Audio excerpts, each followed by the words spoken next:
na nossa, no nosso plano aula-aula, tá? E, na verdade, nessa segunda-feira, eu acabei não comentando isso, a gente tinha ficado de fazer um espaço de discussão para a disciplina, né? Mas eu tinha me atrasado uma aula, e eu acabei optando por dar início já, né, à proteção de sobrecorrente, porque a gente vai falar de proteção de sobrecorrente de novo, e depois outras proteções de linha, né? A gente está na semana 6 oficialmente, finalizando a semana 6. E aí, como a gente vai ter uma atividade 3 que deve começar em breve, eu provavelmente vou fazer uma aula para mostrar para vocês o que eu vou querer que vocês façam nas próximas atividades de avaliação do curso, que vão envolver, então, a solução de problemas de proteção, usando essencialmente scripts que podem ser em MATLAB, Octave, se alguém quiser fazer em Python, pode fazer. Eu vou deixar algumas coisas prontas já em MATLAB para vocês, tá? E a ideia, então, é que vocês façam as funções de proteção digitalmente, e a gente daí avalia essa implementação e faz uma avaliação disso como parte da nota da atividade, junto com o relatório, tá bom? Então, eu vou começar a falar agora, na aula de hoje, sobre a proteção de sobrecorrente temporizada.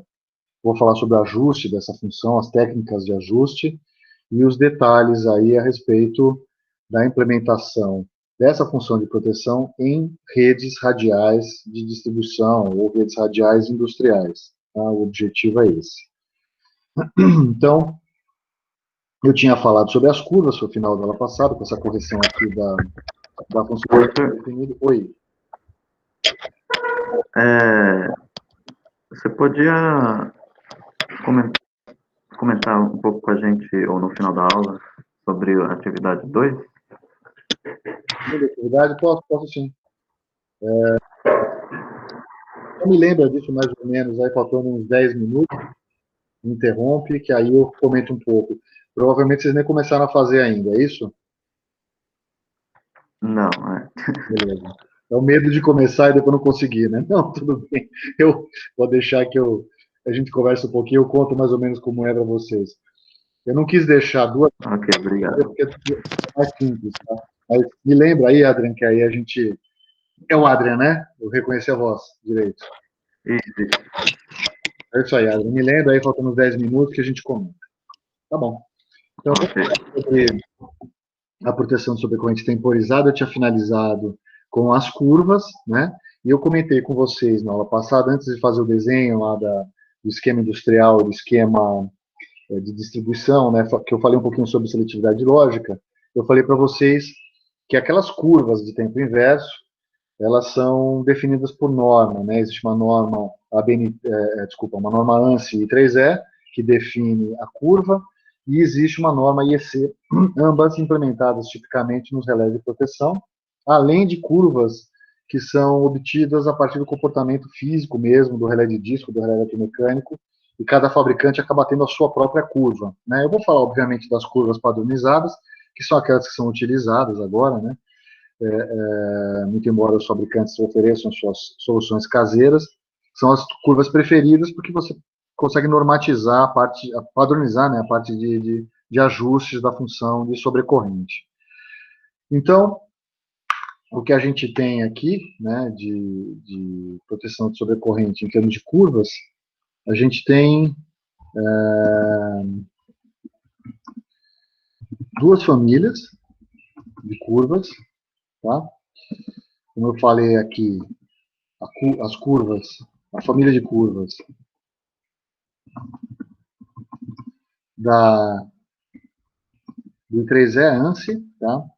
O organismo ANSI, né, ele é parecido com a BNT, com uma diferença. Ele acaba sempre delegando para institutos especializados a produção de normas. Então, a parte elétrica, essencialmente, é na parte para produção, geração, transmissão e uso final. O I3E acaba sendo aquele organismo que faz a normatização, né? Acaba virando um número ANSI, mas quem faz a norma é o I3E. E a outra família, a família de curvas da IEC, que é internacional, tá? E amplamente utilizada na Europa, né, ao contrário dos americanos aqui, que tem mais o hábito de usar as curvas deles dentro de casa. Né? No caso europeu, brasileiro também, a gente acaba optando por usar as normas internacionais. Então, falando um pouco sobre a família de curvas do I3E, vou adicionar uma página aqui.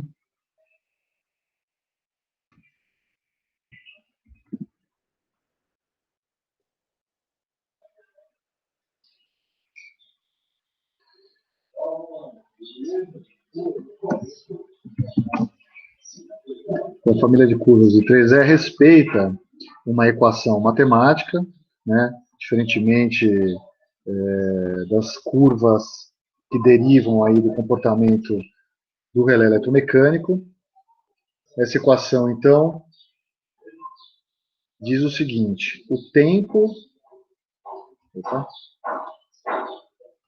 que o tempo de atuação da proteção que eu chamei de TA lá no outro slide, ele é um multiplicador de tempo, chamado MT, vezes uma curva onde eu tenho alguns parâmetros. Eu tenho o parâmetro A,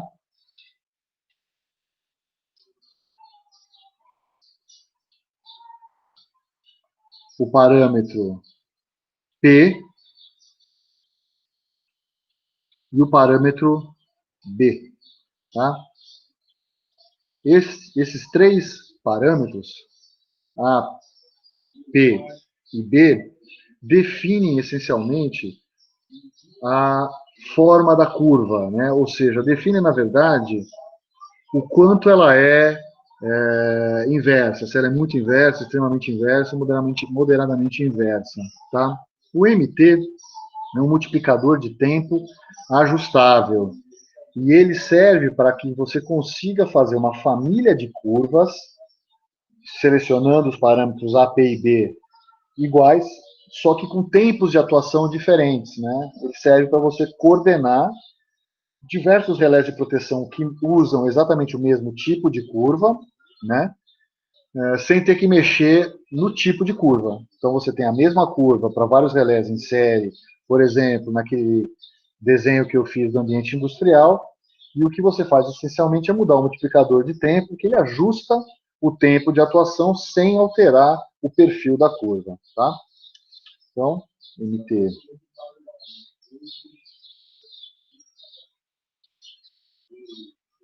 Então, ele é um multiplicador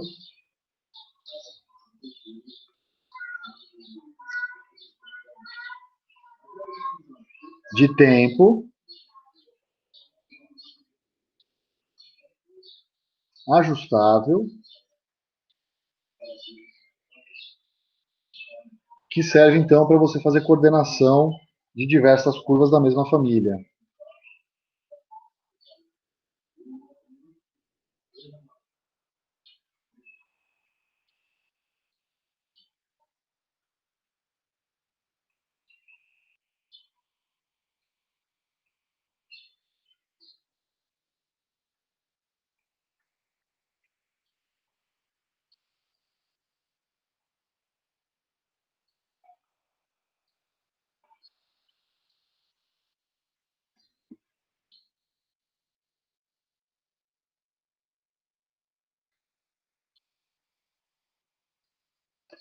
Bom, o M é a relação da corrente de picape para a corrente nominal. Eu já falei disso no slide na aula passada.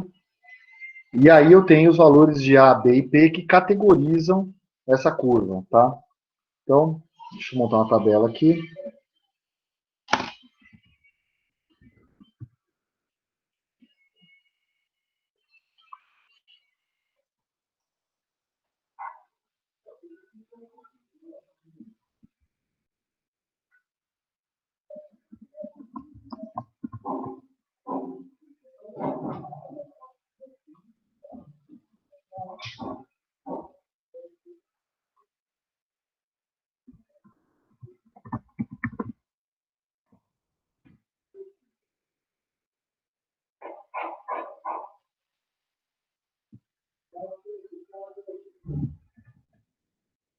Você tem a curva extremamente inversa, muito inversa,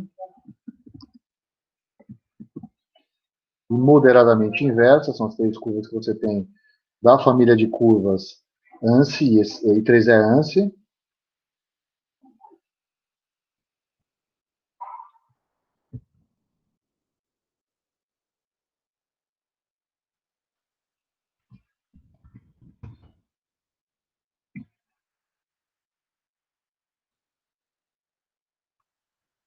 E os valores de A, B e P para essas três curvas distintas aí. Então,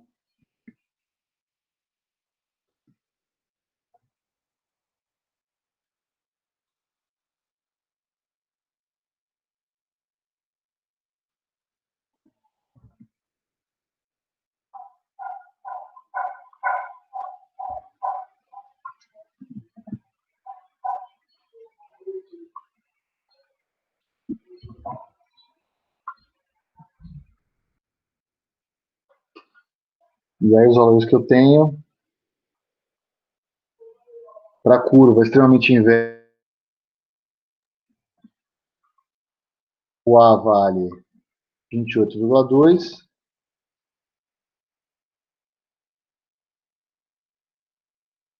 muito inversa, o A vale 19,61, e moderadamente inversa, o A vale 0,0515. Perguntar para mim de onde vem isso daqui. Olha, eu tentei achar paralelos com os relés eletromecânicos e não achei, viu? Quer dizer, eu acho que talvez isso aqui realmente tenha a ver com estudos que o pessoal da ANSI fez, né, do 3E, e achou valores razoáveis aí para os diversos tipos de aplicação, tá? Então, o parâmetro B para a curva extremamente inversa, 0,1217,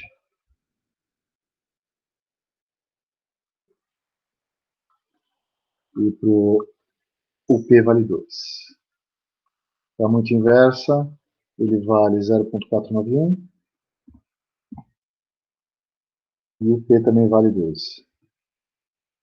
E para a curva moderadamente inversa, 0,1140, e o P vale 0,02. Tá? E aí você consegue construir curvas que são parecidas com aquelas curvas de tempo inverso que eu desenhei, obviamente padronizadas nessas três famílias. A escolha de uma curva em detrimento de outra curva, né? Você escolher, por exemplo, uma curva moderadamente inversa, ao invés de escolher uma curva muito inversa, extremamente inversa, tem a ver com os valores das correntes de curto-circuito à medida que você avança da fonte até as cargas. Porque é de se esperar que seja mais fácil fazer coordenação entre proteção se você tiver uma variação de corrente significativa à medida que você se afasta da fonte. Isso só vai acontecer se você tiver uma rede de distribuição que tem uma impedância elevada. Então, você pode usar uma curva moderadamente inversa. Se, por outro lado, você tiver relés eletricamente muito próximos, ou seja, a impedância de uma barra para outra do sistema, ela é muito parecida, né, e pequena, além disso, você vai ter que aumentar, então, a, a inclinação da curva, deixar ela mais inversa, digamos assim, né? Então, se você tiver um sistema com impedâncias elevadas, ou mais elevadas que o normal, você passa para moderadamente inversa. À medida que diminui a impedância do sistema que você protege, você vai indo em direção extremamente inversa. Normalmente, quando você escolhe uma família de curvas, você olha essa família de curvas para poder fazer a coordenação. Você não mistura a família de curvas, né? Você não põe uma família de curva para o relé mais ajusante e outra família de curvas, e, né, outros parâmetros A, B e P para o relé mais amontante. Senão isso vai tornar mais difícil a, a, a coordenação entre os elementos. Tá? Bom, Dito isso, deixa eu pegar aqui, vou fazer até uma cópia disso para fazer o próximo slide. Vocês querem um tempo para copiar isso aqui, pessoal?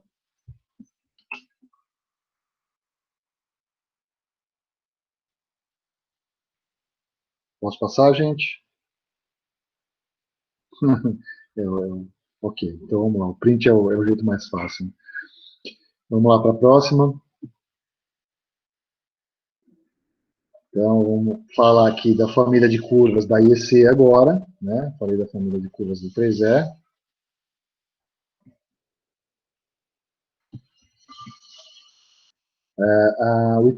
O IEC é International Electrotechnical Committee, tá? Commission, aliás. Ela tem também um conjunto de curvas, ela em função também de uma equação. Então, deixa eu escrever a equação da família de curvas da IEC, e aí depois eu faço, mostro os parâmetros, como eu fiz aqui para a curva ANSI. Então, isso aqui vai ser um multiplicador de tempo, vezes 1K, dividido por M elevado a E menos 1. Tá? Essa aqui é a família de curvas da IEC, o MT é um multiplicador. No caso dessa família de curvas, eu tenho só dois parâmetros, né, o K e o E. Então, posso arrancar isso aqui tudo. Aliás, isso aqui não.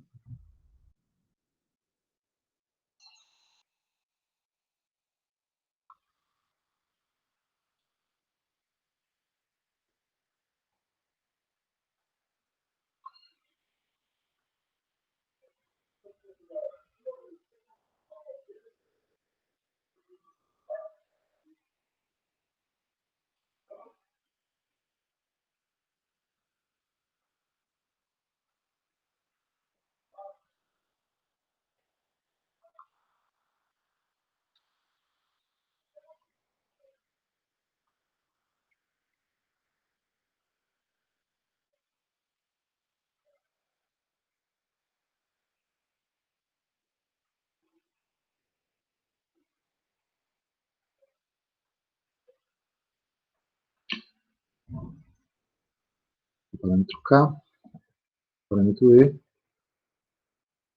E aí são quatro curvas, tá? Tem uma curva chamada short inverse,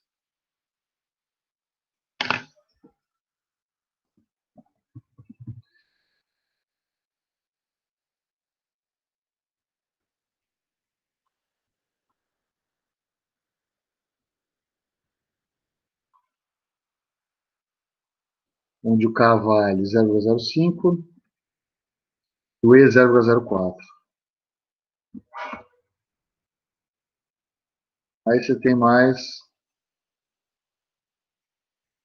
a curva do tipo A,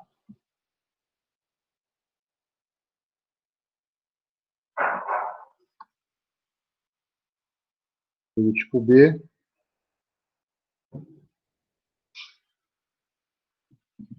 e a curva do tipo C.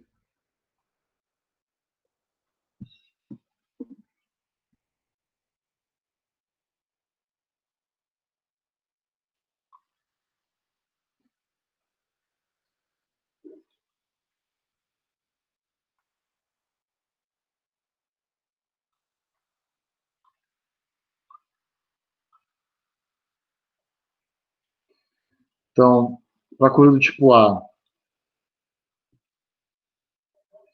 o parâmetro K vale 0,14 e o parâmetro E vale 0,02. A curva do tipo B vale 13,5 e o parâmetro E vale 1. E para a curva tipo C, o K vale 80 e o E vale 2. Tá? Aí vocês conseguem fazer as curvas. Se vocês quiserem testar essas curvas aqui no Octave, no MATLAB, dá para vocês fazerem isso aqui, uma curva, uma família, obviamente, em multiplicadores da corrente de picape, esse M aqui, né? Que é o I sobre I de picape, isso daqui. Então você ajusta o I, pode fazer até M igual a 1. Aí você faz M igual a 2, M igual a 3, aí você faz uma discretização dessa curva no tempo, né? Então você imprime corrente no eixo X, tempo no eixo Y, e você descobre a diferença de inclinação entre essas quatro curvas. A mesma coisa vale lá para IEC. Vocês podem também observar um pouco aí como é que se comporta a inclinação da curva de cada uma das três curvas do I3Ms. Tá bom? Então, quais são os parâmetros ajustáveis para as funções de sobrecorrente que eu falei até agora? Eu falei de sobrecorrente instantânea e sobrecorrente temporizada. Sendo que a sobrecorrente temporizada ela é dividida em sobrecorrente temporizada de tempo definido e sobrecorrente temporizada de tempo inverso. Então, a sobrecorrente instantânea, você ajusta a corrente de picape. Antigamente, quando você tinha os relés eletromecânicos, o ajuste era corrente de picape em termos de corrente secundária do transformador de corrente, né? Atualmente, você faz tudo por meio de configuração do software do IED, então você pode até olhar para valores primários. Normalmente, hoje em dia é mais comum você olhar para valores primários, tá? No caso da sobrecorrente temporizada do tipo tempo definido, você ajusta a corrente de picape e o time dial, ou seja, a corrente mínima para a qual acima daquela corrente ele vai atuar, e o TD é o tempo que ele vai atuar para aquela corrente de picape, né, que vai ser o tempo de atuação, ou seja, TA igual a TD para a corrente acima da corrente de picape. No caso da sobrecorrente temporizada, você ajusta o tipo de curva, você escolhe o tipo de curva, a corrente de picape e o multiplicador de tempo, tá? É assim que se faz. Das três, obviamente, é mais complicado fazer o ajuste da sobrecorrente temporizada para tempo inverso, que é o que eu vou mostrar para vocês aqui. Mas deixa eu explicar como é que se faz o ajuste das três famílias, né, dos três tipos de proteção. E aí eu faço um roteirinho para vocês de como é que tem que ser feito esse ajuste, tá?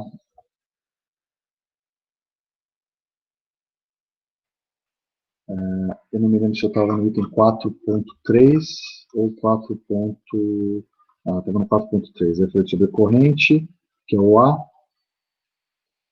Está ficando muito subitem dentro de subitem, fica complicado. Então, eu vou falar aqui sobre os ajustes, então, das funções sobre corrente.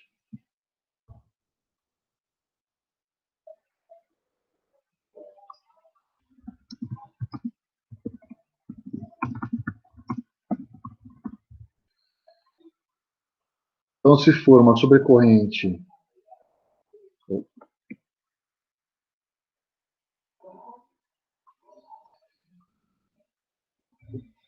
como é que se faz, então? Sobrecorrente instantânea.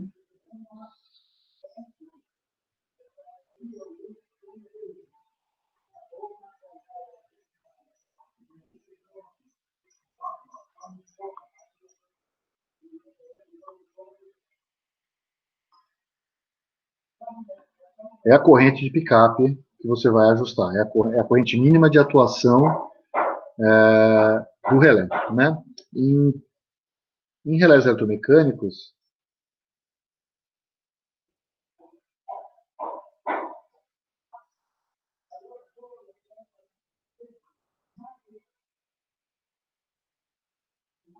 tipicamente,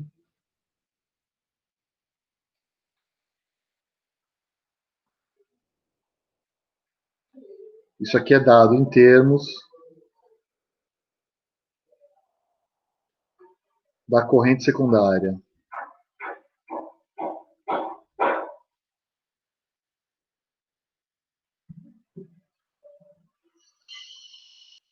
Do TC. Tá? No caso dos relés mais modernos, você pode, já no próprio software de ajuste, você diz qual é a relação de transformação do TC e ele ajusta internamente. E aí você trata tudo com valores primários. Né? A gente está mais habituado a pensar em valores primários.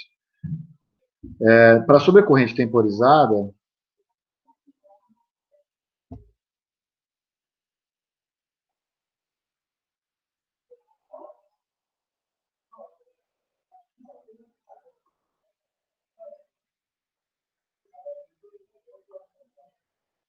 você tem a sobrecorrente temporizada de tempo definido.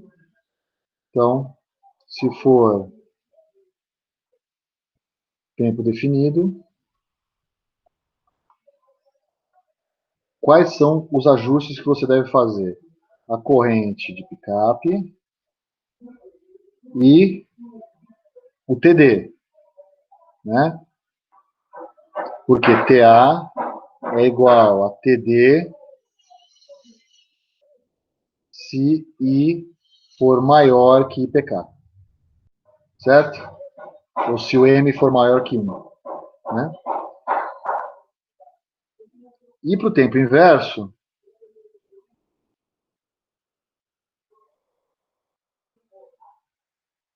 os ajustes são tipo de curva,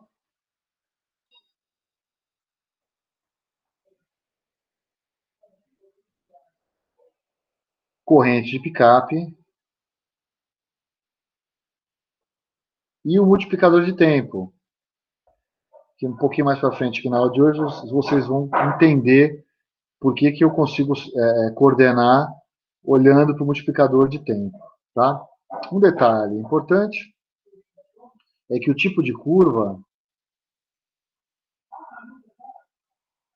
né, ele é escolhido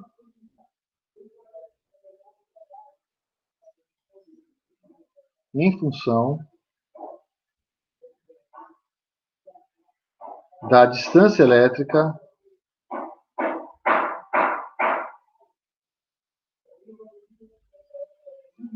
entre as barras, né?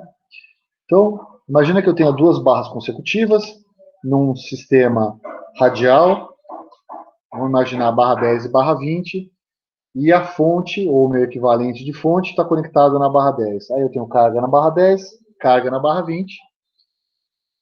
A jusante da carga da barra 20 tem uma barra 30, por exemplo, né? Então eu tenho relés nas barras 10 e 20 para fazer a proteção do sistema.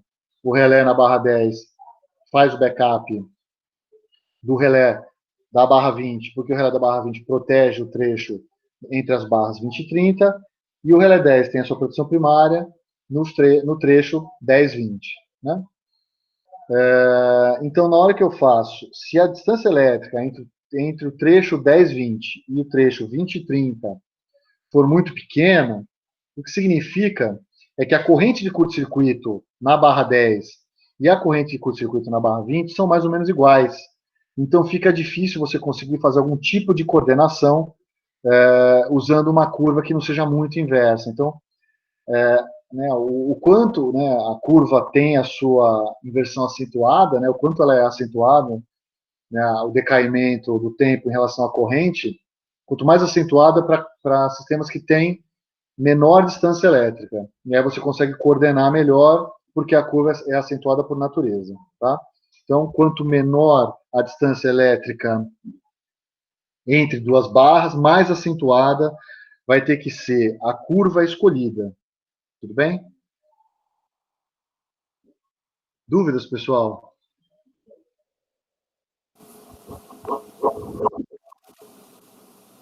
Professor, eu tenho uma dúvida assim. O que exatamente você quer dizer com distância elétrica? É a impedância. Né? Ah, tá. A impedância define a quebra de tensão, né? Ou seja, quanto menor for a impedância entre trechos consecutivos no sistema radial, mais inversa vai ter que ser a curva, porque se eu tiver um curto-circuito numa barra, na barra subsequente, né, na barra jusante dessa, se a impedância do trecho for muito pequena, a corrente de curto é a mesma, ou quase a mesma. Então fica difícil você conseguir seletividade e coordenação simultaneamente. Entendeu? Então, Entendi. sem dessensibilizar a proteção, né? Então, assim, quanto menor for a impedância entre trechos, mais difícil vai ser fazer isso, mais inverso tem que ser a curva. E tem um limite, né? Por isso que no ambiente industrial, eu falei na aula passada, se usa mais seletividade lógica. Porque a impedância entre trechos do ambiente industrial é pequena, porque naturalmente as distâncias físicas dentro de uma indústria são menores que as distâncias físicas de uma rede de distribuição. Você entendeu? Então, é disso que eu estou falando, tá? Ok, obrigado. Ok? Então, passando aqui para frente, vamos falar um pouco sobre o ajuste da sobrecorrente Vamos falar sobre o ajuste da corrente de picape primeiro, tá? Isso aqui vale para todas as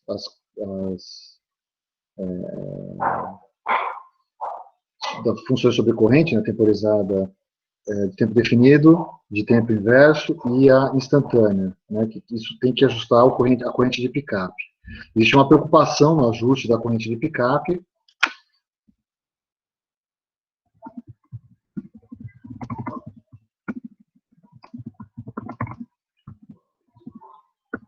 que é segregar corretamente o defeito da operação normal. Você precisa garantir que você é seletivo para a operação normal, senão você vai ter falha de segurança, né?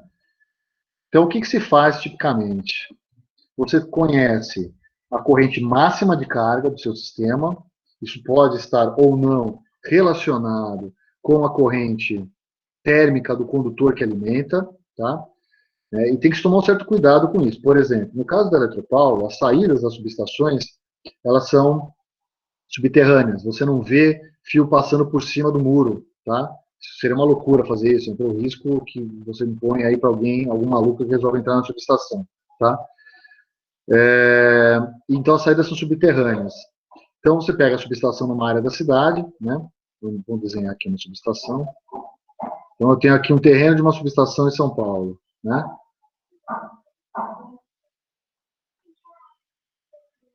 E você tem o barramento aqui de 13.8. Então chegou ali em transmissão aqui, tem o transformador, tem o barramento 138. Você tem as 16 saídas. Tipicamente a Eletropaulo tem subestações que tem o transformador aqui com secundário duplo. Em cada secundário é ligado uma barra, de onde partem 3 alimentadores, 8 alimentadores. Cada alimentador ele tem o tronco com cabos 336 NCM, que suportam normalmente uma corrente térmica de até uns 600 amperes, se a temperatura ambiente for minimamente razoável, né? Só que a saída da subestação é subterrânea, né? E o cabo subterrâneo que a Eletropaulo optou por instalar nas suas subestações, ele suporta 450 amperes. Então, tem que tomar um certo cuidado com isso. Você precisa conhecer de fato a instalação completa para não fazer bobagem. E sai subterrâneo e embora. Você vai, entendeu? E aí, de repente, tem uma rua aqui, sai do chão, entra no poste e do poste vai embora. Então, todos os alimentadores aqui para você cobrir uma área toda, né? E vai embora aqui pelo arruamento, tá? Um dia eu segrego aí um alimentador. Eu tenho vários alimentadores da Eletropaulo. Um dia eu pego, eu vou ver se eu acho um PDF para mostrar para vocês. Aliás, eu devo ter uma coisa fácil aí. Deixa eu só explicar como é que se faz o ajuste da corrente picape e aí eu procuro. Tá? Então, o que você vai fazer? Você tem a corrente máxima de carga. Vou chamar aqui de max carga. Isso aqui vai de encontro com o que eu estava falando ontem, na segunda-feira, que existe um gap entre a corrente máxima de carga e a corrente mínima de curto-circuito, né? E você precisa ajustar a detecção dessa corrente de forma segura entre esses dois patamares, tá? Então, você sabe qual é a corrente máxima de carga. Tipicamente é o limite térmico de corrente da sua instalação, né? Você tem um IMAX aqui, tá? A corrente mínima de curto-circuito é difícil de você mensurar adequadamente, porque ela depende de vários fatores. Depende da distância de falta, depende da resistividade do solo, se for, por exemplo, uma falta que envolva o solo, né? Então, se houver um arco elétrico que se forme ali entre o condutor e o isolador, e depois a corrente circula pelo aterramento do poste ou da torre, você não sabe qual é a resistência de arco, quer dizer, existe uma estimativa que você deve fazer para calcular, para obter esse valor da corrente mínima de curto-circuito. Então, isso aqui é estimado. Tá? A corrente máxima de carga, normalmente, é uma informação do condutor. Isso aqui é estimado. Tá? Então, isso aqui vem do conhecimento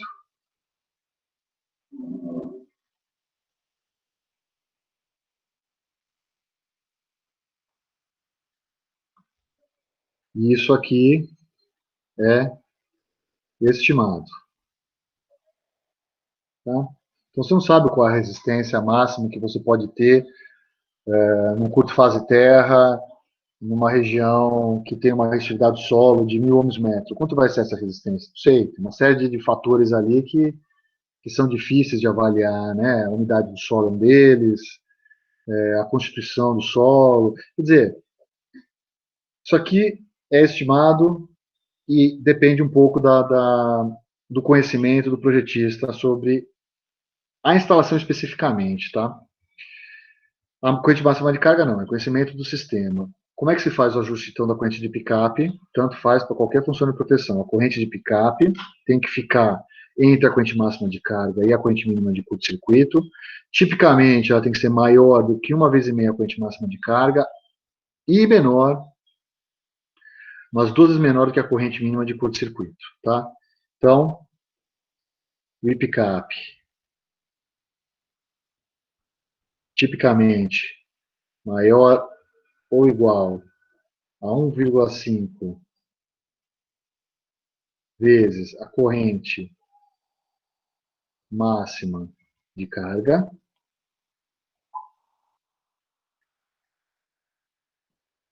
e tem que ser, as duas condições têm que ser satisfeitas.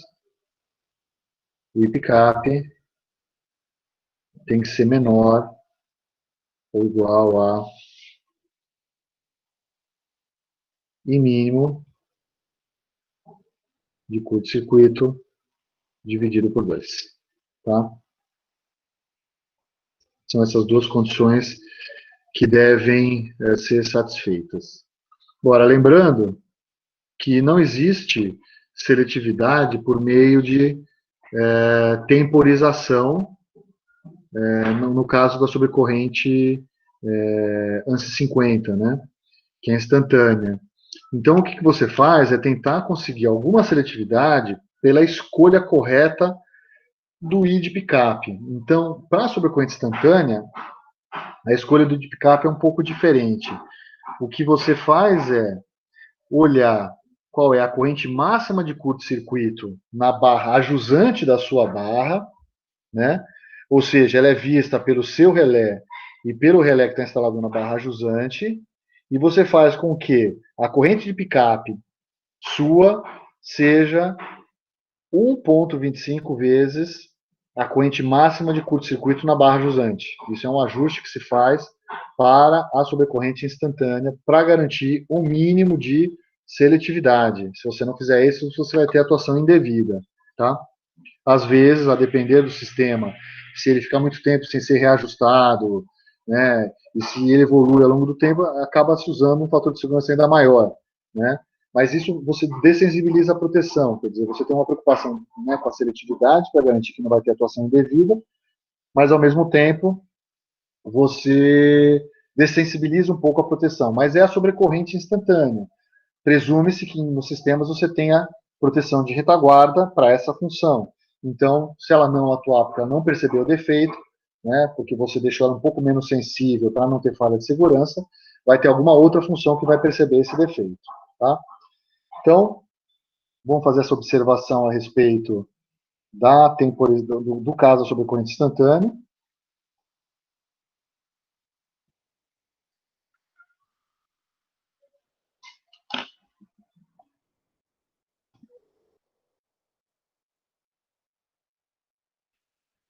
Para o caso da sobrecorrente instantânea, não é possível obter seletividade temporal. Né? Não existe temporização da sobrecorrente instantânea. Dessa forma, o I de picape deve ser ajustado para que nenhuma falta a jusante da zona primária sensibilize a função. Isto é, vamos fazer um desenho aqui que aí fica um pouco mais claro. Então, imagina que eu tenha um sistema radial. Esse sistema aqui tem duas barras, como eu falei para vocês, a barra 10 e a barra 20. Tá? Vou desenhar mais uma barra aqui, mas assim, não necessariamente precisa desenhar aqui. Vou colocar aqui o disjuntor do primeiro trecho aqui.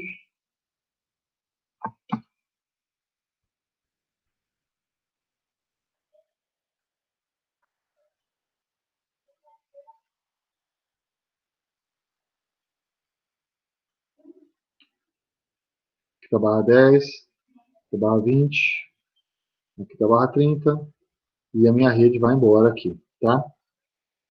Aí vamos colocar a barra 10 aqui, barra 20, barra 30, e aqui eu tenho o meu sistema equivalente, a rede radial, né? Então eu posso representar esse sistema aqui com uma fonte de tensão em série com uma impedância, por meio do seu equivalente, né?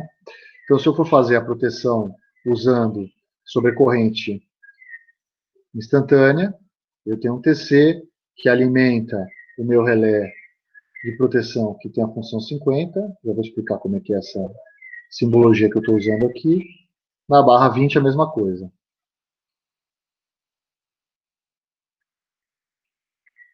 Função 50 aqui. E aí você tem uma corrente de curto-circuito máxima na barra 20. Qual que é essa corrente máxima de curto-circuito? Põe o curto-circuito na barra 20 e calcula. Você fala, puxa, mas o relé está na frente da barra 20. Não, tudo bem. 1 metro para frente do relé é o mesmo que dá o curto na barra 20, tá? Então a gente chama de curto na barra 20, mas é o curto que tanto esse relé 50 quanto esse relé 50 aqui enxergam. Então eu tenho uma corrente de curto-circuito máxima, que no caso de sistema radial, muito provavelmente é um curto-circuito trifásico, tá? Mas não necessariamente, porque se você tiver um transformador delta estrela na subestação, o delta mata toda a sequência zero para trás. Então, provavelmente, você precisa checar essa informação para ver se está correta. Porque como o tráfego em delta mata a sequência zero, a corrente de curto fase terra pode ser maior que a corrente de curto-circuito trifásica, tá? E aí, o que você faz como ajuste? Você faz o seguinte, você faz com que a corrente de picape, quer dizer, como é que você vai ajustar a função? Eu vou dizer a função 10 aqui, né? A 20 tem que olhar para 30, né? Então, como é que é a corrente de picape da sobrecorrente instantânea que está instalada na barra 10? Então, o I de picape na barra 10 tem que ser maior ou igual a um fator de segurança vezes o I de curto-circuito máximo na barra 20. Tá?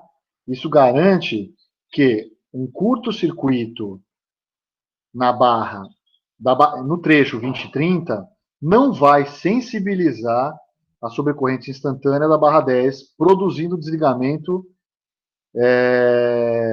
indevido, né? Ocasionando uma falha de segurança. Obviamente, isso significa que esse ajuste não vai proteger 100% do trecho 10/20. Né? Por quê? Porque o curto-circuito exatamente na barra 20 deveria ser protegido pelo relé na barra 10. Só que se o ajuste da função é de tal modo que a corrente de picape tem que ser, por exemplo, 25% maior do que a corrente máxima, eu não vou enxergar a corrente nesse curto aqui. Eu só vou enxergar quando o curto for mais para dentro do trecho. Certo? Então eu não vou proteger 100% do trecho. Tanto que, tipicamente, não se usa a função de sobrecorrente instantânea para proteger circuitos constituídos dessa forma, sem nenhum tipo de função de proteção adicional. Na sua casa não tem isso. Né? O disjuntor da sua casa tem uma proteção instantânea, que é o êmbolo, que é o elemento magnético do seu disjuntor, mas tem o elemento térmico, que é uma proteção temporizada. Tá? Então você garante que não existe falha de operação, porque a função temporizada protege todo o trecho, né? Mas você atua rápido se o curto-circuito for severo. A ideia é essa, tá? Então você não protege 100% do trecho com essa função, mas atua rápido se o curto tiver uma corrente elevada. E aí você deixa para a função de sobrecorrente temporizada fazer a proteção completa do trecho. Ela é mais lenta, mas porém ela é mais segura do que a função de sobrecorrente instantânea. Tá? Então, deixa eu colocar isso aqui como uma atenção.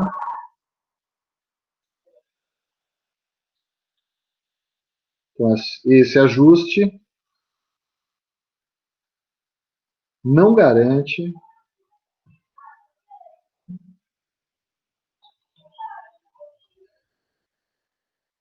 que 100% do trecho 10, 20, desculpa, do trecho 10, 20 está protegido.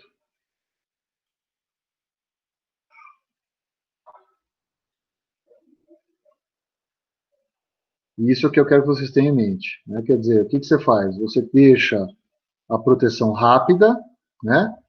Mas se você não fizer, né, esse FS que eu falei aqui da ordem de 1,25, você vai deixar a proteção menos segura, tá? FS é 1,25 tipicamente.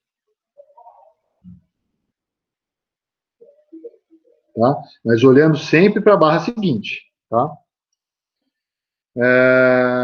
Só fazer uma observação sobre a corrente de curto-circuito máximo.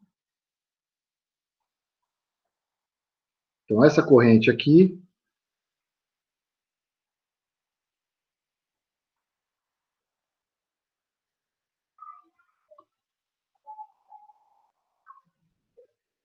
tipicamente produzida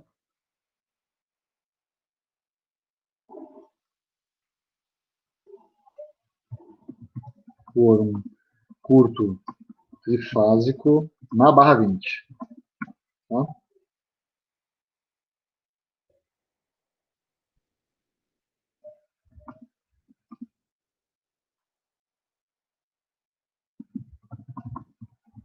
Vou adicionar essa informação aqui e a gente já discute.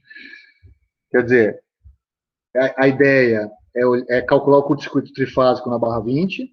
Tipicamente é um curto trifásico, mas você precisa conhecer o TVN equivalente na barra 10 para ter certeza disso.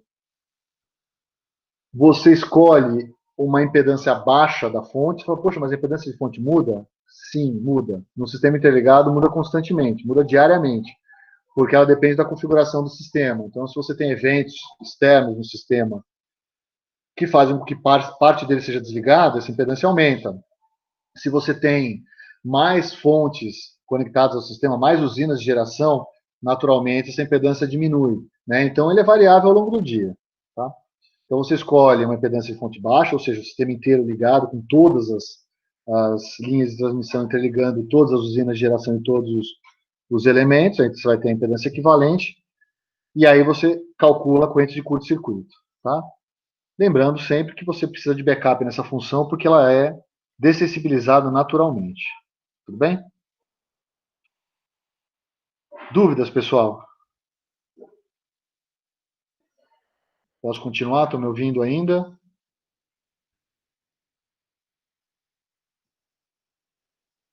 Ok, beleza. Obrigado, gente.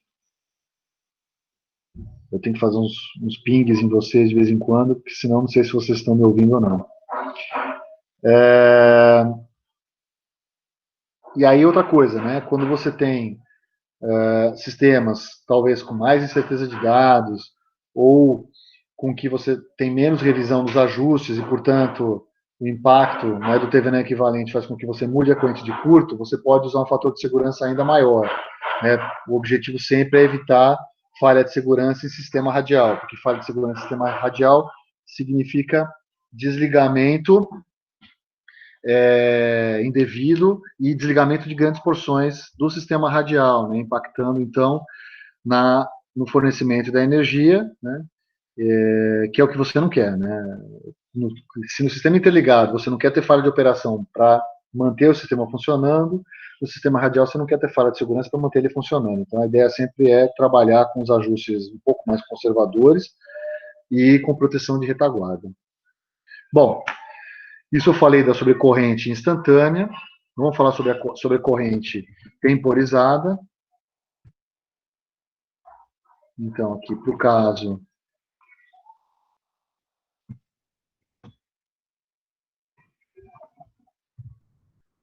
gente tem que olhar para o ajuste da seguinte maneira, né? Quer dizer, aqui é o ajuste sobre corrente instantâneo. Se você ajuste de picape, garantir esse fator de segurança. Na sobrecorrente temporizada, o ajuste você tem que tomar um certo cuidado para fazer isso daqui, tá? Então vamos olhar para a proteção de tempo inverso.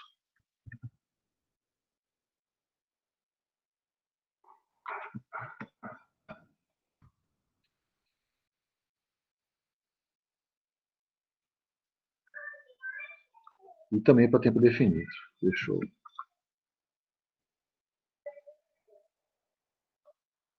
Mas vamos olhar primeiro para tempo inverso. Então vamos fazer o seguinte, vamos imaginar o mesmo sistema para dar uma simplificada aqui.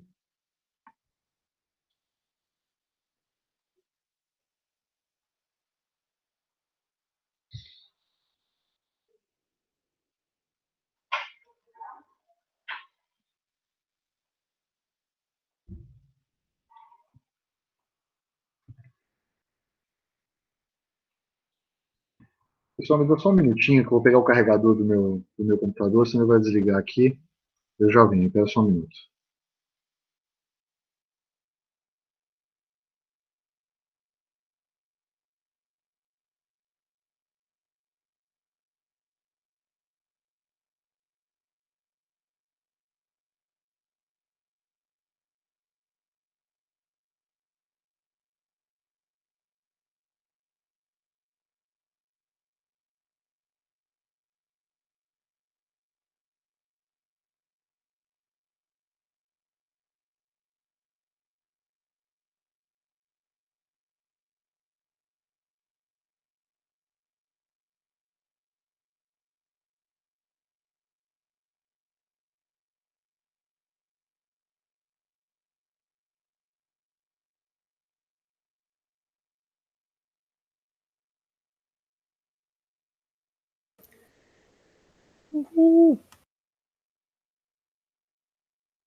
Estou de volta aqui, pessoal.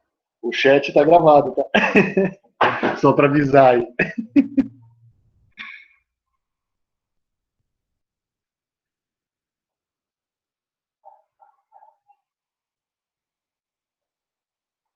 Então, deixa eu pegar aqui o sisteminha.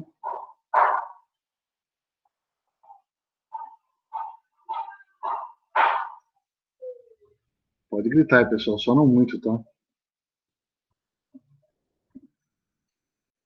Vamos lá, deixa eu tirar esse cara daqui.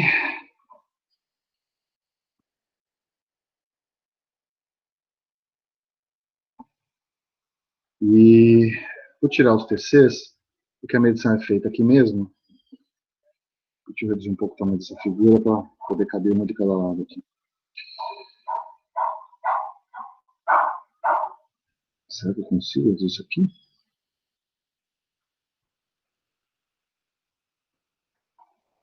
Ah, agora sim.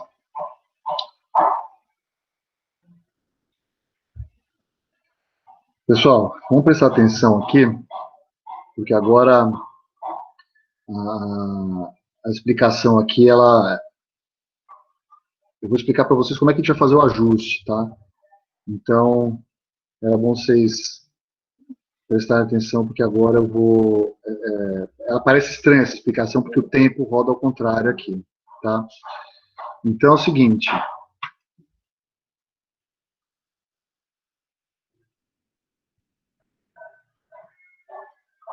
Eu tenho o relé da barra 20, que tem uma curva de tempo inversa, certo? O que acontece? À medida que eu me afasto da subestação, a corrente de curto ela vai diminuindo, certo? Então, se eu desenhar nesse eixo Y aqui o meu tempo, né? O tempo de atuação do relé 20, ele aumenta à medida que eu me afasto da barra 20, porque a corrente aumenta. Então, isso aqui seria a curva de atuação do relé que está na barra 20. Tudo bem? Bom, eu tenho uma coisa similar quando eu estou na barra 20, olhando para o relé que está na barra 10. Né? Eu tenho uma curva. Aqui eu vou posicionar meu eixo do tempo na barra 20. E eu tenho uma curva do relé 10, que é igual a essa curva aqui. Vou até copiar ela aqui. Tá?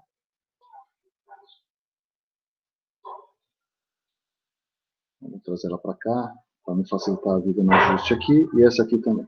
Vou fazer esse cara aqui um pouquinho para cá, um pouquinho para cá. Tá? É claro que o relé ele não atua só para curtos dentro da sua zona primária. Quer dizer, o relé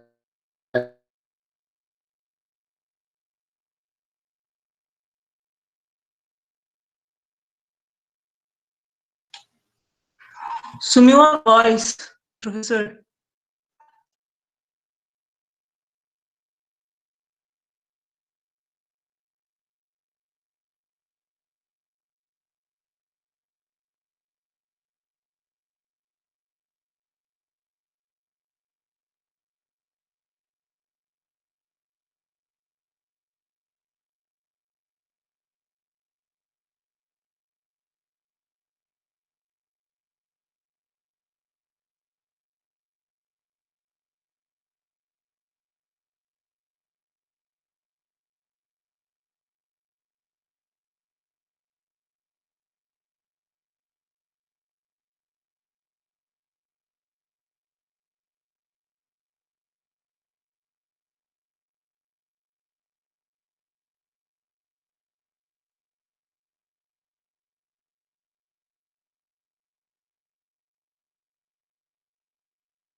Voltei, pessoal. Tive que trocar minha internet do celular, aí que deu um problema. Deixa eu ver que horas que vocês perderam a conexão. Que horas que vocês perderam a conexão aí, gente? Eu estava falando, estava em que ponto aqui? Porque olhando para minha tela aqui, juro por Deus que eu não sei que horas que deu pau. Foi há 15 minutos, professor. Há uns 15 minutos? Tá. Vocês chegaram a ver até que ponto essa figura? Não viram nada disso? Quando o senhor, segunda curva do gráfico. Quando o senhor pegou aquela essa daqui. primeira curva. Você acabou de ter desenhado o segundo eixo Y aí no tempo inverso. Ah, tá bom, beleza. Ok. Então vamos lá. Até que não foi muito que eu perdi, mas tá bom. Então vamos lá. O que a gente está fazendo aqui? Então, vamos olhar para o relé da barra 20 aqui, tá? À medida que eu avanço em direção à carga na barra 30, a corrente de curto-circuito diminui. Então, o tempo de atuação, que é essa curva vermelha, aumenta. Tudo bem? Vamos chamar isso aqui de tempo de atuação do relé 20. E essa curva aqui é o tempo de atuação do relé da barra 10. Tá? Então, a mesma coisa acontece entre o trecho 10 e 20. À medida que eu avanço do trecho da barra 10 para a barra 20, diminui a corrente, o tempo de atuação aumenta. Tá? Como é que você faz a coordenação entre o relé da barra 10 e o relé da barra 20?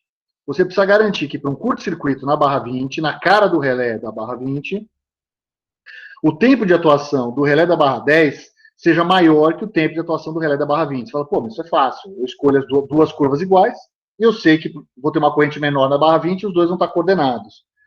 Só que isso não é bem verdade. Tá? Por quê? Porque o tempo de atuação do relé da barra 10 para um curto-circuito na barra 20 pode ser tal que o ΔT, ou seja, a diferença entre as duas atuações, não seja suficiente para que o relé da barra 20 descubra o defeito, emita o sinal de trip para o seu disjuntor respectivo e que o seu disjuntor respectivo atue eliminando o arco elétrico decorrente do curto-circuito, tá? E da tentativa de abertura. Tudo bem? Em distribuição, você precisa garantir que esse ΔT, que essa diferença entre o tempo de atuação das barras 20 e 10 seja maior do que 300 milissegundos, seja da ordem de 300 a 500 milissegundos ali.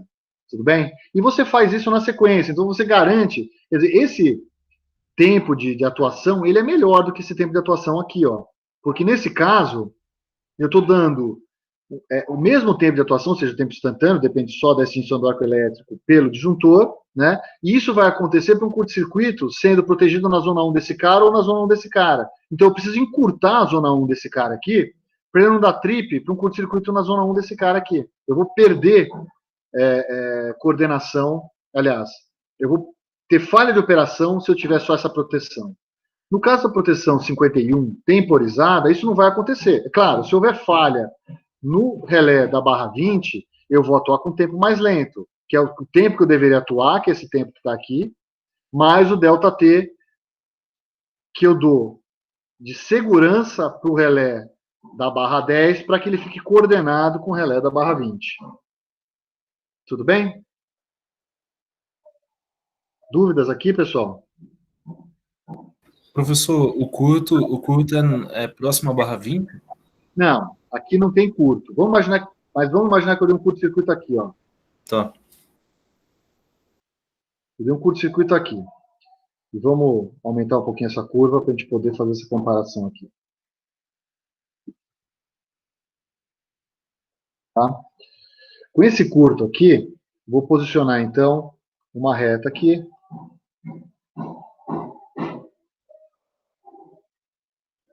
Que é o ponto de ocorrência do curto em relação à curva da barra 20 e à curva da barra 10, do relé da barra 10. Então, isso aqui são as curvas dos relés.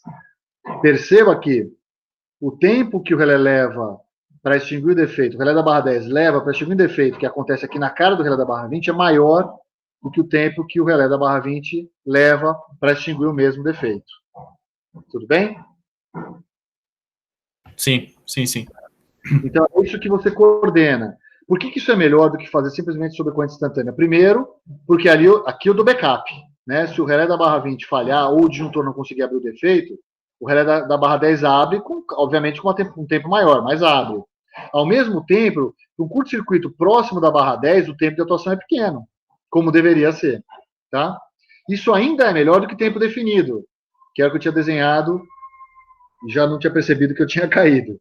Vamos olhar para a barra 20, para o tempo definido. Tempo definido, o que eu preciso fazer? Eu preciso garantir que esse relé da barra 10 dê backup para a barra 20, o 20 dê backup para a barra 30. Então, se eu ajustar o relé da 20 para uma atuação aqui, né, constante, porque é tempo definido, se eu chamar isso aqui de TA, do relé 20, eu tenho certeza que o tempo de atuação do relé 10 tem que ser maior. Caso contrário, para o curto-circuito na cara do relé 20, no mesmo exemplo que eu dei, o que vai acontecer é que o relé 10 poderia atuar antes, se o tempo não fosse maior. Só que o que é ruim nisso daqui? Um curto-circuito entre o trecho 10 e 20, ele já vai atuar com um tempo maior. Tudo bem? Beleza. Tá? Então, vamos lá. Qual que é o roteiro para você fazer o ajuste das funções de sobrecorrente? Sobrecorrente instantânea. Você vai multiplicar a máxima corrente de curto na barra ajusante pelo fator de segurança. Então, a sobrecorrente instantânea da barra 10 é a máxima corrente de curto-circuito da barra 20 vezes 1,25. A sobrecorrente instantânea da barra 20 é a máxima corrente de curto-circuito na barra 30 vezes 1,25. É isso, e não se fala mais nisso. Você pode mudar o FS se você pretende nunca mais olhar para a sua instalação e ela vai mudar ao longo dos anos. Quer dizer, a potência de curto na barra da subestação vai aumentar e as correntes vão aumentar. Tá? Se você não pretende refazer ajuste, você aumenta esse FS, você dessensibiliza a proteção. Isso não é bom. Tá? É melhor você ir lá e voltar e fazer o reajuste. Sobrecorrente de tempo definido. O que você vai fazer? Você precisa coordenar o curto-circuito sempre na barra jusante. O que você vai fazer? Então, você vai na barra 30 e olha para a máxima corrente de curto-circuito ali. O que você vai fazer para essa corrente para o tempo definido na barra 30? Vai estabelecer o tempo definido na barra 30 porque não tem mais nenhum relé ajusante da barra 30. Então, ele vai atuar com o menor tempo possível. Né? Então, você não põe atraso intencional nenhum. Aí você vai colocar um atraso intencional para o relé da barra 20 para o mesmo curto-circuito na barra 30. Né? Então, você vai olhar para o curto-circuito na barra 30 e dar um atraso intencional de ΔT, típico de 300 a 500 milissegundos. Aí você vai olhar para a máxima corrente de curto-circuito na barra 20 e para o relé da barra 10, você vai produzir um atraso intencional de ΔT para aquela sobrecorrente. Então, à medida que você sai lá do final do alimentador e vai em direção à subestação, os tempos de atuação vão aumentando. E não tem como ser diferente, senão você não consegue coordenação. O jeito de resolver isso daí é ou fazendo seletividade lógica, que eu falei na aula passada, ou fazendo o tempo inverso, que eu estava explicando aqui. O tempo inverso, a vantagem é que à medida que você se aproxima do relé, os tempos de atuação diminuem e já estão coordenados com os relés ajusantes. Né? Então, como é que você faz o ajuste? No relé da barra 30, que não tem ninguém, você ajusta sem atraso nenhum. Então, você tem a corrente de carga máxima da barra 30, tem a corrente de curto mínima, que a barra 30 enxerga, você ajusta a corrente de picape, respeitando aquela regra, tem que ser 1,5 vezes maior do que a corrente máxima de carga e 2 vezes menor do que a corrente mínima de curto-circuito. Essa é uma parte do ajuste. A segunda parte do ajuste é escolher o multiplicador de tempo. No caso do relé da barra 30, não tem por que escolher um multiplicador de tempo que produza algum atraso intencional. Tá? Por quê? Porque você não precisa coordenar esse relé com mais ninguém. Já os relés na barra 20 e na barra 10 precisam ser coordenados. O relé da barra 20 tem que estar coordenado com o relé da barra 30 e o relé da barra 10 tem que estar coordenado com o relé da barra 20. Como é que se faz a coordenação? Você pega a máxima corrente de curto-circuito na barra ajusante do relé, ou seja, para coordenar o relé da barra 20 com o relé da barra 30, você pega a máxima corrente de curto-circuito no relé da barra 30. Tá? Essa é a corrente que você vai ter que comparar. Bom, guarde isso que eu falei. Como é que você faz o ajuste da corrente de picape do relé da barra 20? Você pega a máxima corrente de carga na barra 20, a mínima corrente de curto-circuito que o relé da barra 20 enxerga. Respeita a regra de 1,5 vezes maior do que a corrente máxima de carga e 2 vezes menor do que a corrente mínima de curto-circuito. Às vezes você não consegue fazer isso, tá? Isso depende muito do sistema, mas você tenta fazer isso daí. Chegou na corrente de picape, você precisa escolher um multiplicador de tempo adequado para coordenar o relé da barra 20 com o relé da barra 30. Como é que você vai fazer essa coordenação, então? Para a mesma corrente de defeito, ou seja, a corrente máxima de curto-circuito na barra 30, o tempo de atuação do relé da barra 20 tem que ser ΔT vezes maior, né, do que o tempo de atuação do relé 30 para aquele curto-circuito. Então, você vai comparar os ajustes, ou seja, o tempo de atuação do relé na barra 20 para o curto-circuito máximo na barra 30 tem que ser o tempo de atuação do relé 30 para aquele curto-circuito acrescido de um ΔT. Qual que é a incógnita do relé da barra 20? O multiplicador de tempo. Dessa igualdade entre essas duas equações, você tira o multiplicador de tempo, respeitando que o ΔT típico tem que ser 300 a 500 milissegundos maior. Tá? Bom, faltou falar uma coisa aqui, que é a família de curvas.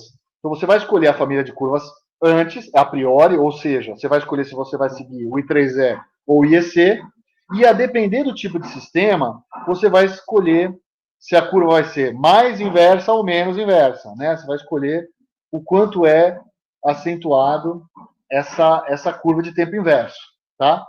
Então, se a impedância entre o trecho 10-20 for pequena e entre o trecho, só estou checando a internet aqui, tá, gente? Vocês estão muito quietos.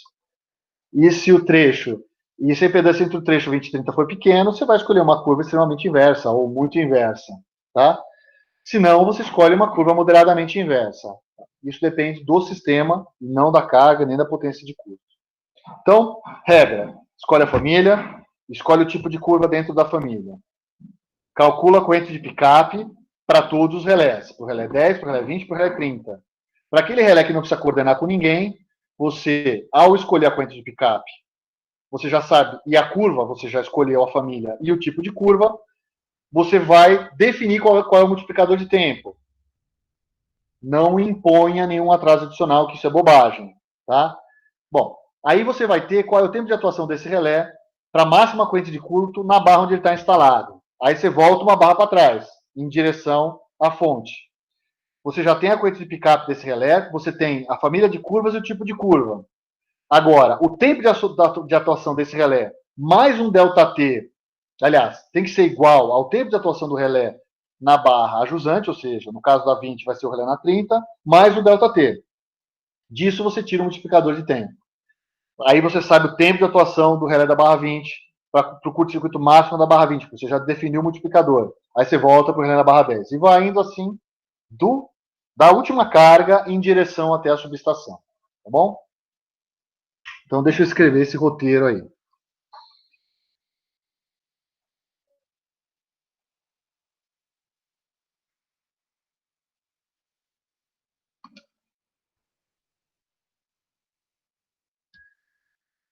Atenção.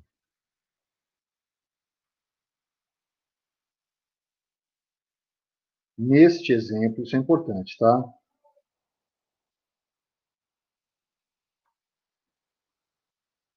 O tempo de atuação do relé 30 não é coordenado com ninguém,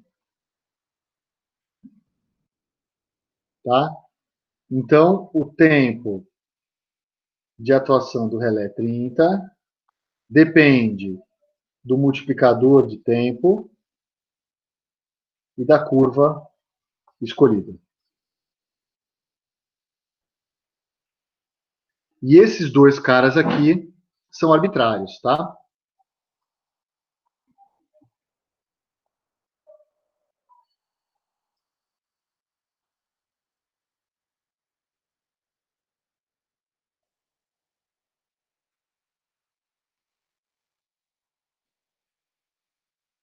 Giovanni, Oi.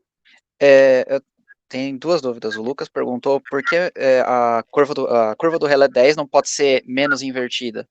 E tem outra coisa que eu queria perguntar, é assim, no tempo inverso, essas curvas você dimensiona ela por uma questão você disse que é por causa do sistema, mas a variável que mais influencia é a distância geográfica entre as Não, barras? distância elétrica. Ela que, Tá, ela que manda. E por que que a curva não pode ser menos invertida? Por causa disso aqui, Lucas. Se eu tiver duas curvas com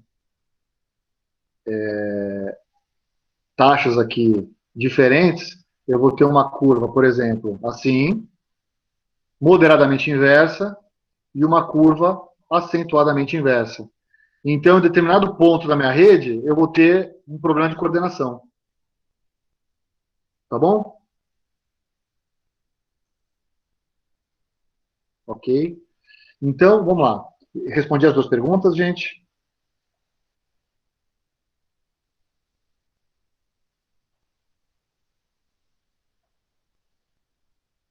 Ok, beleza. Então, o tempo de atuação do relé na barra 20 para a corrente de curto-circuito máxima na barra 30, não é trifásico aqui, é barra 30, hein? Cuidado com isso aqui. Tem que ser a corrente, deixa eu fazer uma coisa diferente aqui, senão vai dar confusão. Deixa eu arrastar isso daqui, para cá.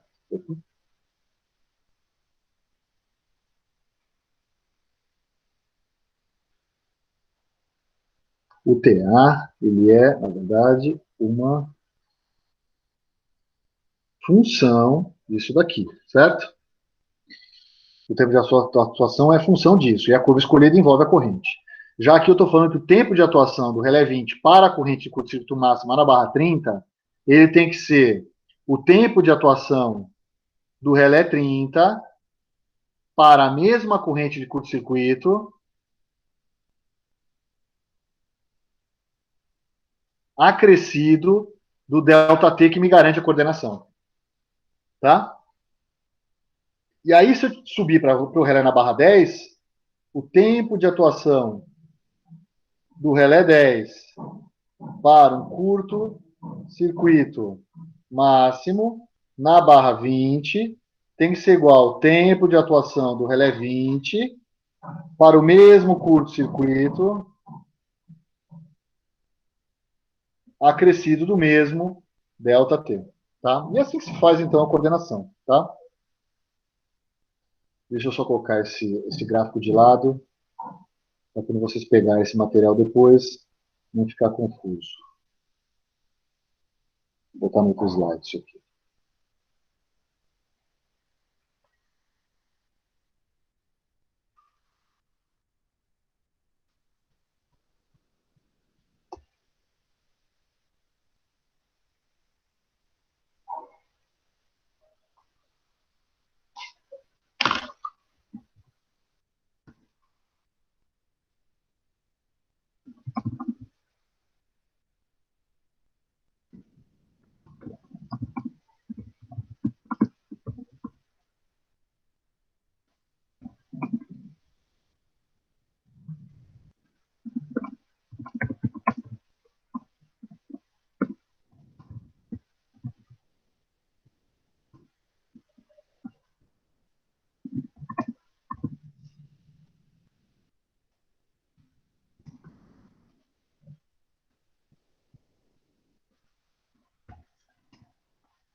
Bom, deixa eu...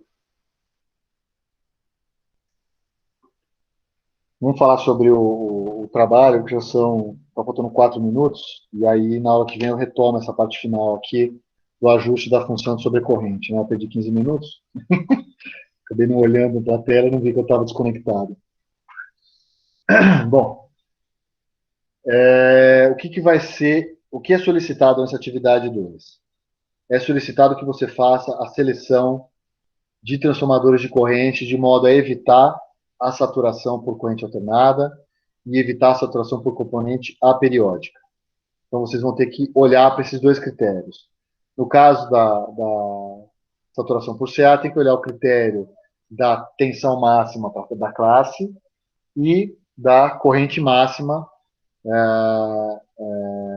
né, o que multiplica a corrente máxima, que é o número de vezes da corrente nominal do TC.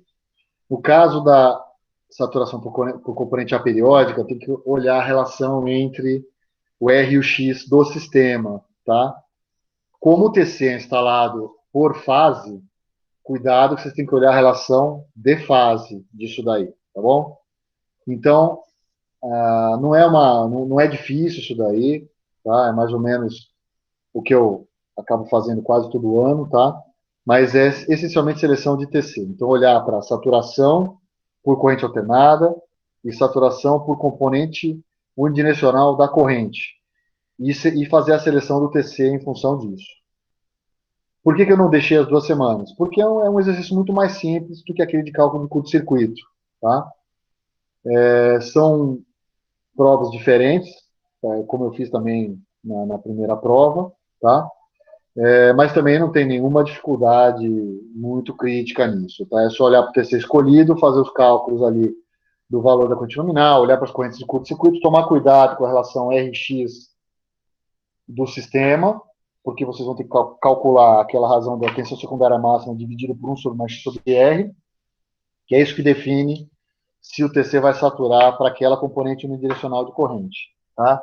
Então, por favor, olhem para isso daí e façam o cálculo na mão e me entreguem, tá? Porque se houver qualquer erro aí no preenchimento, ou se vocês conduzirem uma parte do exercício que não for a contento, a gente pode fazer uma revisão disso daí. O objetivo, de novo, né, a gente está fazendo uma avaliação que se chama de avaliação formativa, né, são pequenas avaliações ao longo do semestre todo, eu não pretendo fazer prova nenhuma, depois vocês vão ter mais 4 trabalhos para fazer em grupo, tá? O objetivo não é ferrar ninguém aqui, ainda mais fica difícil fazer o feedback remoto, né? Teve gente que me pediu, acho que o Álvaro pediu o feedback da primeira questão, eu já forneço isso para vocês, tá? Eu tenho a resolução dela aqui, o script, depois eu passo o script para vocês. Pode ser? Maravilha. Obrigado. Então é isso. Ficou faltando ainda uma parte de ajuste da função, e eu vou fazer o seguinte, eu acho, assim, a gente tem uma atividade, deixa eu dar uma olhada no nosso cronograma, já que vocês estão aí ainda, vocês não ficaram desestimulados a sair depois que eu fiquei 15 minutos fora, então deixa eu pegar aqui o plano de aula que eu tinha, como eu falei no começo aqui da aula de hoje, eu queria discutir um pouco isso com você, porque na aula passada tinha um negócio de Octave e tal, que eu tinha pensado em fazer uma atividade 2 já usando scripts no Octave, tá? Mas eu optei por fazer, começar a pressão de linha, porque eu estava atrasado essa aula aqui, de fato. Tá? Então eu falei, não, deixa eu começar já, e aí eu compenso isso na próxima aula, que a gente teria mais 2 aulas, 28 e 2, e 2 início da atividade 3. Tá? Então terminaria a produção de linha na aula que vem, e talvez nas aulas 2 e 5 dar alguma coisa de MATLAB para vocês. Vocês estão vendo, né, aqui nosso plano aula-aula. Bom, qual que é o problema que eu tenho aqui? Produção de linha envolveria falar ainda de produção de distância, produção diferencial e sobrecorrente direcional. A proteção diferencial, ela é tranquilo de dar, porque é um cálculo meio banal de fazer, né? Ela é de Kirchhoff. Claro que tem umas questões adicionais que eu preciso comentar com vocês, na produção diferencial, mas não tem uma dificuldade de se entender muito, não. A produção de distância era um pouquinho mais complicada de entender, e a sobrecorrente direcional, eu tinha um exercício grande que eu fazia em aula, dava uma aula para os alunos fazerem, a partir de uma explicação, que isso eu não consigo fazer com vocês, né? Então, eu tinha meio que pensado em não dar esse exercício ou deixar como uma tarefa adicional para vocês, pelo menos para vocês entenderem isso aqui, porque isso aqui é feito, isso aqui está no livro do Blackburn e vocês têm acesso. Então é o seguinte, eu obviamente continuo devendo uma aula, né, porque a gente atrasou uma aula também no começo do curso, compensei uma, mas estou devendo uma ainda. Então, qual que era a minha ideia aqui? Minha ideia era fazer, na próxima aula, finalizar sobre corrente, dar a diferencial, começar a distância, e no dia 2 terminar a distância com os esquemas de teleproteção. Aí eu faria uma aula no dia 5/10, que eu mostro para vocês uma simulação no ATP, porque vocês vão usar dados de uma simulação no ATP para fazer a proteção de um sistema. E aí eu faria 2 simulações ATP, uma simulação de um sistema radial e uma simulação de sistema com 2 equivalentes de TVNAM, e aí eu pediria, aí eu separaria as atividades aí em grupos para vocês trabalharem, para implementar digitalmente uma proteção de sobrecorrente, e aí eu precisaria passar uma especificação para vocês, e uma proteção de distância, e também precisaria passar uma especificação para vocês. E o que eu pensei nisso? Passar uma especificação onde eu consigo ajustar uma curva eu consigo fazer o ajuste da sobrecorrente, com base no que eu estou passando para vocês, e na proteção de distância também, fazer o ajuste das zonas de proteção, com base na teoria que eu vou passar para vocês. E aí eu precisaria passar, pelo menos, um script de MATLAB que já tem o cálculo de Fourier, embora o Pelin tenha dado isso para vocês, tá? Mas aí eu colocaria o cálculo de Fourier e eu ensinaria como fazer um buffer circular no ATP, desculpa, no MATLAB, que é um pouco diferente com o que o Pelin faz. O Pelin resolve o problema dele, que é mostrar para vocês toda a parte de processamento de sinais, e os buffers circular dele ele faz indexando e voltando o índice. Tem uns jeitos diferentes de fazer. Eu vou pensar um pouco nisso e entrego para vocês. Como a gente não está tendo essa aula presencialmente, né, eu espero que a gente faça, então, plantões aí de dúvidas. Talvez eu crie uma ferramenta de diálogo no próprio Moodle para a gente discutir as atividades daqui para frente, tá? Mas aí a gente faria essa proteção implementada, faria esse esquema de implementar soluções de proteção para linha, para reator, etc., e avançar isso ao longo do restante do semestre. A ideia é essa. E, obviamente, vocês têm que fazer os relatórios referentes às funções, mas eu também vou querer os scripts, porque aí eu vou brincar de testar aqui os scripts e ver as funções. Tá? O que mais que eu ia falar? Acho que é isso, gente. Tá? Me delonguei um pouco por causa da perda de internet, mas agora esqueci. Não, acho que a aula continua sendo gravada, né? Deixa eu ver. Não, está sendo gravada ainda. Então, vamos tocar desse jeito, tá? Então, a próxima aula eu vou finalizar essa questão de sobrecorrente. Eu vou deixar a sobrecorrente direcional para algum outro momento. Eu vou dar proteção de distância e proteção diferencial. E vamos ver o que acontece no dia 5/10 para mostrar o ATP para vocês, tá? Eu tinha deixado aqui, eu acho que 3 aulas...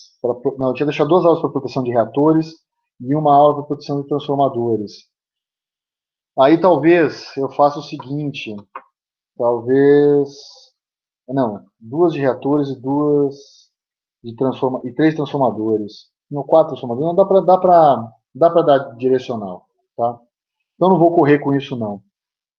Eu vou avançar com a proteção sobre corrente no dia 28, vou dar distância e diferencial no dia 2, a gente faz uma atividade no ATP no dia 5, aí eu volto para a sobrecorrente direcional depois no dia 9. Se eu conseguir dar no dia 9, bem, senão eu avanço um pouco na de reatores e desloco as de transformadores. Tá? Não estamos tão ruim assim, não. E aí as atividades a gente faz de desenvolvimento dessas funções no MATLAB, que eu acho legal, acho uma coisa bacana de fazer. Tá? Dúvidas, pessoal?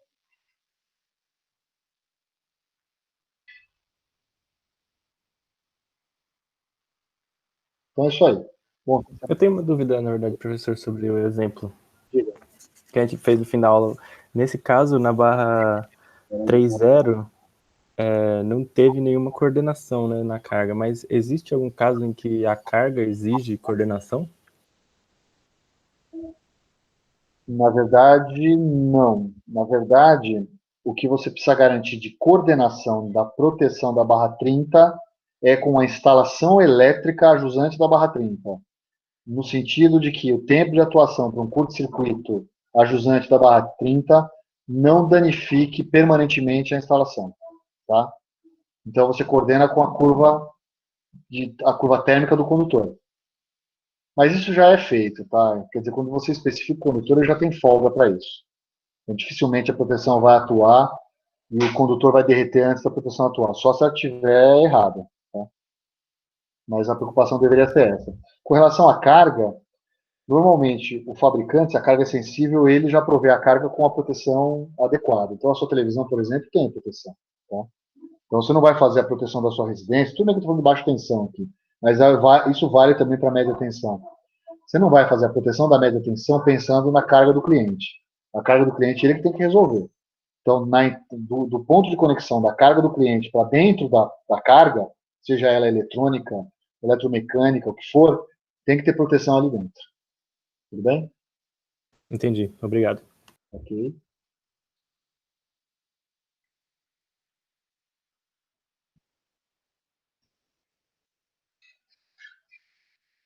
Então é isso aí, pessoal. Eu peço desculpas pela falha técnica no meio. Eu preciso desconectar agora, porque eu tenho uma reunião daqui a 2 minutos com um aluno meu, tá? Então eu vou mudar de sala. Se vocês tiverem dúvidas, por favor, encaminhem por e-mail. Eu vou criar, então, podem fazer, eu acho que o fórum permite isso também, né, de vocês criarem dúvidas no fórum, não é só para registrar presença, nada disso. E eu vou criar os diálogos nas tarefas para vocês que tiverem dúvidas, vocês submetem via diálogo. E é isso aí, gente. Bom fim de semana para vocês aí. Valeu, valeu.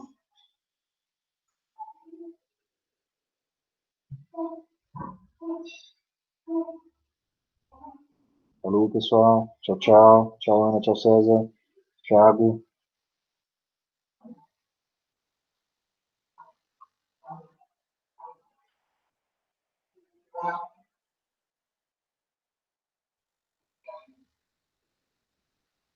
Bom fim de semana, Stefan 1 e 2.